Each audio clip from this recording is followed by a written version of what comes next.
చంద్రబాబు సర్కార్ మోసపూరిత విధానాలను ఎనగట్టేందుకు కలెక్టరేట్ల ముందు ధర్నా చేపట్టేందుకు వైఎస్ఆర్సీపీ శ్రేణులు సిద్ధమయ్యాయి. పార్టీ అధ్యక్షుడు జగన్మోహన్ రెడ్డి పాల్గొననున్న విశాఖ కలెక్టరేట్ వద్దకు వైఎస్ఆర్సీపీ నాయకులు చేరుకున్నారు. ఎన్ని అడ్డంకులు సృష్టించినా, ఎన్ని అవాంతరాలు సృష్టించినా ధర్నా విజయవంతం చేస్తామని స్పష్టం చేశారు. మరింత సమాచారం విశాఖ కలెక్టరేట్ నుంచి మా ప్రతినిధి శ్రీదేవి అందిస్తారు. మరి కాసేపట్లో మహాధర్నా ప్రారంభమవుతున్నటువంటి నేపథ్యంలో విశాఖలో కలెక్టరేట్ దగ్గర చాలా ఉద్రిక్తమైనటువంటి వాతావరణం నెలకొని ఉంది. ప్రస్తుతం మనం కలెక్టరేట్ దగ్గర ఉన్నాము. ఎక్కడ చూసినా కూడా భారీగా పోలీసులు మోహరించారు. ఎక్కడికక్కడ రహదారులను అడ్డుకునేందుకు పోలీసులు ప్రయత్నిస్తున్నట్టుగా మనకు కనిపిస్తోంది. ఎక్కడికక్కడ ముళ్ళ కంచెలను ఏర్పాటు చేసి కార్యకర్తలు రాకుండా అడ్డుకునేందుకు ప్రయత్నం చేశారు. ఇప్పటికే కొంతమంది మహిళా కార్యకర్తలు చేరుకున్నారు. వీళ్ళంతా కూడాను అది నల్లటి దుస్తులతో వీళ్ళంతా కూడా నిరసన కార్యక్రమంలో పాల్గొనేందుకు సిద్ధమవుతున్నటువంటి పరిస్థితి మనకి వేదిక వద్ద కనిపిస్తుంది. మేడం, ఎందుకు మీరంతా నల్ల దుస్తులుగా? అల్లవికాని హామీలతో, మోసపూరిత వాగ్దానాలతో మరి కేవలం ముఖ్యమంత్రి పీఠాన్ని అధిరోహించి 6 నెలలు కంప్లీట్ అయినా కూడా తాను ఇచ్చినటువంటి హామీలను ఏమాత్రం అమలు చేయకపోగా హామీలను మాఫీ చేసే క్రమంలో చంద్రబాబు నాయుడు చేస్తున్నటువంటి నికృత్య పాలన ప్రశ్నించడానికి వైఎస్ఆర్ కాంగ్రెస్ పార్టీ అధ్యక్షులు జగన్మోహన్ రెడ్డి గారి ఆదేశాల మేరకు ఈరోజు అన్ని జిల్లాలలో కూడా మహాధర్నా కార్యక్రమాలు చేపట్టడం జరిగింది. మా విశాఖ ప్రజలు చేసుకున్నటువంటి అదృష్టం మరి స్వయంగా జగన్మోహన్ రెడ్డి గారే ఈరోజు ఈ విశాఖపట్నంలో ఈ ధర్నాలో పాల్పంచుకోవడం.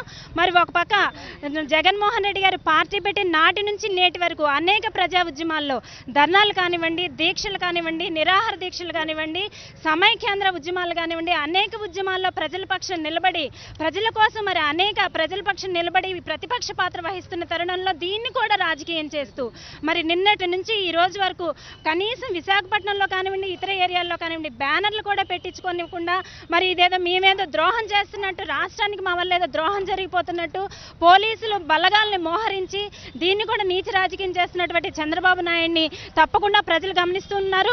ఆనాడు ఏదైతే ఎన్నికల టైంలో మీరు ఏవైతే హామీలు ఇచ్చారో, నిరుద్యోగ భృతి కల్పిస్తానన్నారు, డ్వాక్రా రుణమాఫీ చేస్తానన్నారు, రైతు రుణమాఫీ చేస్తానన్నారు, ఇంటిగా ఉద్యోగం కల్పిస్తానన్నారు, పెన్షన్స్ పెంచుతానన్నారు, ఇవన్నిటి మీద దృష్టి పెట్టండి. అంతేగాని ప్రజల పక్షాన్ని నిలబడి ప్రజల కోసం పోరాడుతున్నటువంటి మా నాయకుడిని మమ్మల్ని శిక్షించడానికి, మమ్మల్ని బాధ పెట్టడానికి, భయపెట్టడానికి పోలీసుల్ని యంత్రాంగాన్ని ఉపయోగించొద్దని తెలియజేస్తారు.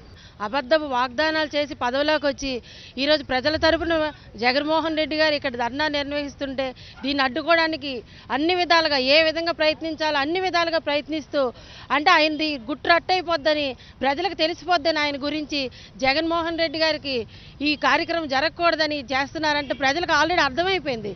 ఈయన తప్పు చేస్తున్నారు, వాళ్ళు తప్పు బయటపడతారని భయపడి ఈరోజు పోలీసుల ద్వారా మన పార్టీ నాయకుల్ని అందరినీ కూడా అడ్డుకునే ప్రయత్నంలో ఉన్నారు. ఇది ఆల్రెడీ ప్రజలు చూసే ఉంటారు. తగిన బుద్ధి చెప్తారు చంద్రబాబు నాయుడు గారికి. పోలీసుల బలంతో ఈవేళ ఈ ధర్నాన్ని అడ్డుకోవాలని ప్రయత్నం చేస్తున్నారు. 6 నెలలు కావస్తున్న ఆయన ఎన్నికల్లో ఇచ్చిన వాగ్దానాలు నెరవేర్చిన ఉద్దేశంతోనే ఈవేళ వైఎస్ జగన్మోహన్ రెడ్డి గారు ఈవేళ ధర్నా కార్యక్రమం నిర్వహిస్తుంటే ధర్నా విజయవంతం అయిపోతుందని తెలిసి ధర్నా తల ప్రభావం చూసి నిన్న మరి చంద్రబాబు నాయుడు గారి రైతు రుణమాఫీ మీద, డ్వాక్రా సంఘాల రుణమాఫీ మీద మాట్లాడడం కూడా జరిగింది. ఇంతవరకు కూడా పట్టించుకోలేదు. జగన్మోహన్ రెడ్డి గారు సముచితమైన సమయాన్ని ఇవాళ తెలుగుదేశం పార్టీ ప్రభుత్వానికి ఇచ్చారు. 6 నెలలు కావస్తున్న మాయమాటలు 1,05,00,000 మందికి రావాల్సినటువంటి లబ్ధిదారులు ఈ రుణమాఫీని ఈవేళ 22 లక్షలకు మాత్రం కుదించే పరిస్థితి ఇవాళ మనం చూస్తా ఉన్నాం. చంద్రబాబు నాయుడు గారు ఈ రైతు రుణమాఫీని ఎలా ఎగ్గొట్టాలని చెప్పి మేధావులతో, ఆర్థిక నిపుణులతో చర్చించి దుర్మార్గమైనటువంటి పరిపాలన సాగిస్తూ ఉన్నారు. ముఖ్యంగా జగన్మోహన్ రెడ్డి గారు విశాఖపట్నంలో జరుగుతున్నటువంటి ఈ యొక్క ధర్నాని విచ్ఛిన్నం చేయడానికి పోలీసుల సాయంతో ఎక్కడికెక్కడ నాటి ఎమర్జెన్సీ రోజులు గుర్తుకొచ్చే విధంగా ఇవాళ అణచివేత చేయాలని చేస్తే ప్రజాగ్రహాన్ని మరి ఎవరు కూడా ఆపలేరనేది ఇవాళ తెలుస్తున్నది. జగన్మోహన్ రెడ్డి గారు ఇచ్చిన పిలుపు ఇవాళ రాష్ట్ర వ్యాప్తంగా ముఖ్యంగా రైతాంగంలోనూ మహిళల్లోనూ ఇవాళ చైతన్యం కలిగి ఇవాళ పెద్ద ఎత్తున రావడానికి ప్రయత్నాలు చేస్తున్నారు. ఎక్కడికక్కడ ఇవాళ పోలీసుల సహాయంతో ఇవాళ ఈ ధర్నాను అడ్డుకోవడానికి ప్రయత్నం చేస్తున్నారు. మాకైతే నమ్మకం ఉంది, ఖచ్చితంగా ఈ ధర్నా విజయవంతం నమ్మకం, విశ్వాసం ఉంది. జగన్మోహన్ రెడ్డి గారి పిలుపు మేరకు ఇవాళ రాష్ట్ర ప్రభుత్వం మెడలు వంచి దిగి వచ్చే వరకు కూడా వైఎస్ఆర్ కాంగ్రెస్ పార్టీ జగన్మోహన్ రెడ్డి నాయకత్వంలో పనిచేస్తుందని చెప్పి సందర్భంగా తెలియజేసుకుంటా ఉన్నాను.